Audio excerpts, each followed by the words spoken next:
Part 2. Piecemeal conquest of the Belgic tribes, 57 BC. 12. The next day, before the enemy could recover from their panic, Caesar advanced into the country of the Suessiones, which adjoined that of the Remi, and by a forced march reached the fortress of Noviodonum. Being informed that it was not garrisoned, he tried to storm it directly he arrived, but the width of the moat and the height of the wall enabled the few defenders to repel his assault. After constructing a camp, therefore, he formed a line of mantlets and set about the usual preparations for a siege. But the next night, before his preparations were completed, the whole fugitive army of the Suessiones came crowding into the place. When they saw the mantlets rushed up to the wall, earth shoveled into the moat, and siege towers erected, they were alarmed by the impressive size of this apparatus, which had never before been seen or heard of in Gaul, and by the speed with which the Romans worked. They therefore sent envoys asking to be allowed to surrender, a request which Caesar granted on the intercession of the Remi, who pleaded for the lives of their kinsmen. 13. He took the leading men of the Suessiones as hostages, as well as 2 of King Galba's own sons, and accepted the surrender of the tribe after all the arms in the fortress had been handed over. Caesar marched next against the Bellovaci, who retired with all their belongings into the fortress of Bratuspantium.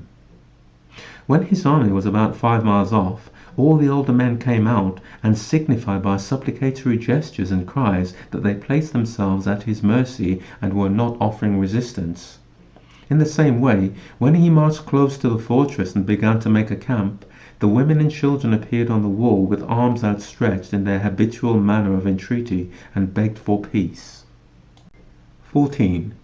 Their plea was supported by Diviciacus, who after the retreat of the Belgae had disbanded the Aeduan forces and returned to Caesar.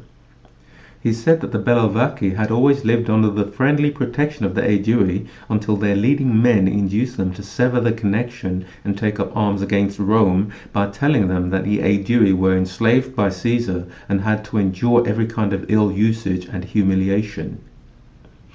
The people responsible for the adoption of this policy, he continued, have now realized what a calamity they have brought upon their country and have fled to Britain. To the priors of the Bellovaci we Aeduans add our own, begging you to treat them with your usual clemency and humanity.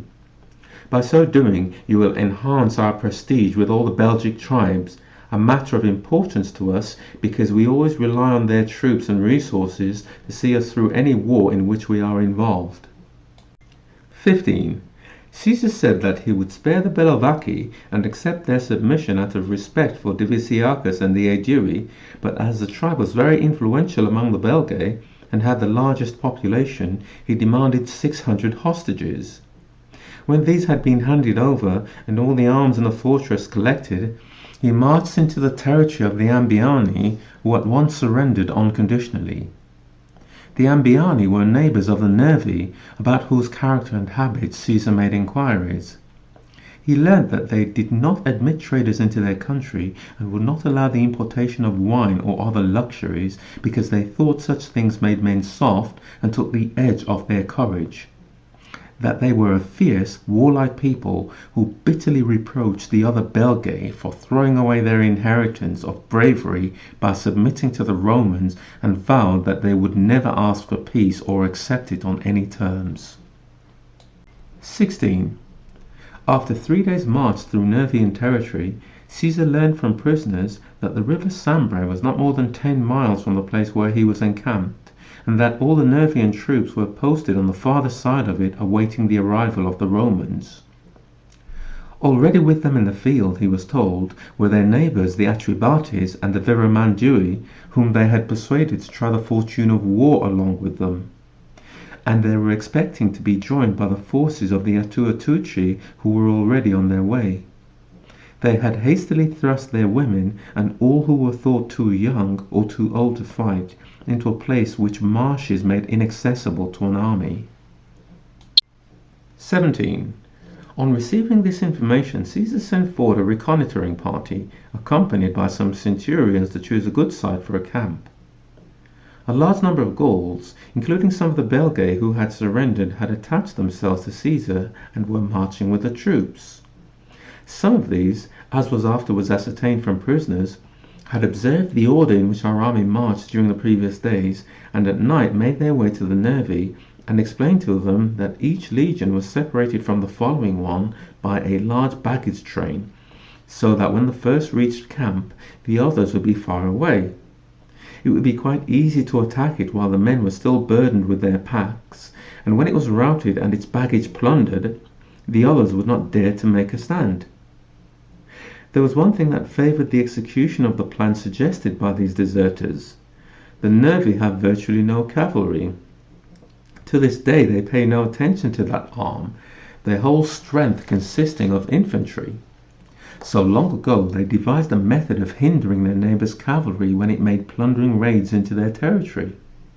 They cut off the tops of saplings, bent them over, and let a thick growth of side branches shoot out. In between them they planted briars and thorns, and thus made hedges like walls, which gave such protection that no one could even see through them, much less penetrate them. As these obstacles hindered the march of our column, the Nervi thought the proposed plan too good to leave untried. 18. At the place that the Romans had chosen for their camp, a hill sloped down evenly from its summit to the Sambra. Opposite it, on the other side of the river, rose another hill with a similar gradient, on the lower slopes of which were some 300 yards of open ground, while the upper part was covered by a wood which it was not easy to see into. In this wood the main part of the enemy's forces lay concealed, while on the open ground along the river bank a few pickets of cavalry were visible. The depth of the river was about 3 feet. 19. Caesar had sent his cavalry a little in advance and was following the rest of his forces, but the column was formed up in a different manner from that which the Belgic deserters had described to the Nervi.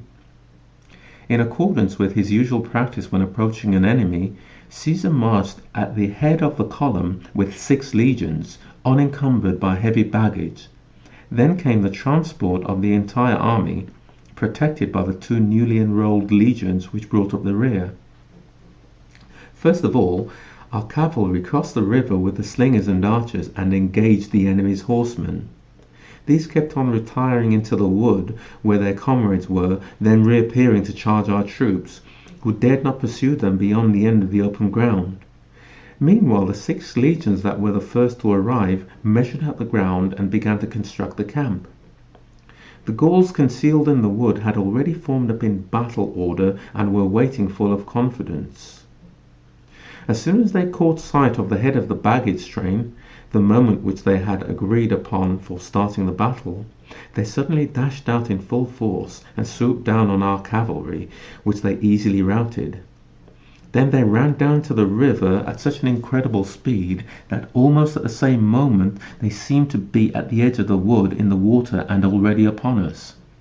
With equal rapidity they climbed the hill towards our camp to attack the men who were busy entrenching it. 20. Caesar had everything to do at once. Hoist the flag, which was the signal for running to arms, recall the men from their work on the camp, fetch back those who had gone far afield in search of material for the rampart, form the battle line, address the men, and sound the trumpet signal for going into action. Much of this could not be done in the short time left available by the enemy's swift onset, but the situation was saved by 2 things. First, the knowledge and experience of the soldiers, whose training in earlier battles enabled them to decide for themselves what needed doing without waiting to be told. Secondly, the order which Caesar had issued to all his generals not to leave the work, but to stay each with his own legion until the camp fortifications were completed.